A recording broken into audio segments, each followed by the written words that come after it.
नमस्कार, मैं हूं आरजू अंसारी और आप देख रहे हैं राष्ट्रीय जगत विजन न्यूज।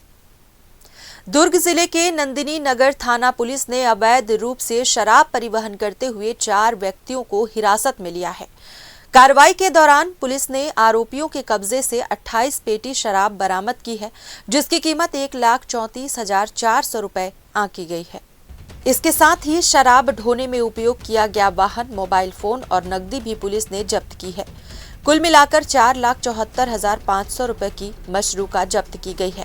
मामले में पुलिस ने आरोपियों के विरुद्ध आबकारी एक्ट की धारा 34(2) के तहत कार्रवाई की है। गिरफ्तार आरोपियों में नरेश कुर्रे निवासी ग्राम डूमर नंदिनी नगर, लवकेश उर्फ बबलू निवासी गिरहोला नंदिनी नगर, आर्यन कुमार लहरे निवासी ग्राम डूमर नंदिनी नगर और प्रभु बारले निवासी वार्ड नंबर 4 अहिवारा थाना नंदिनी नगर शामिल है। पुलिस मामले में आगे की जांच कर रही है। फिलहाल इस खबर में बस इतना ही। देश प्रदेश की खबरों से अपडेटेड रहने के लिए हमारे चैनल को सब्सक्राइब करें और नए खबरों के नोटिफिकेशन के लिए बेल आइकॉन जरूर दबाएं। नमस्कार।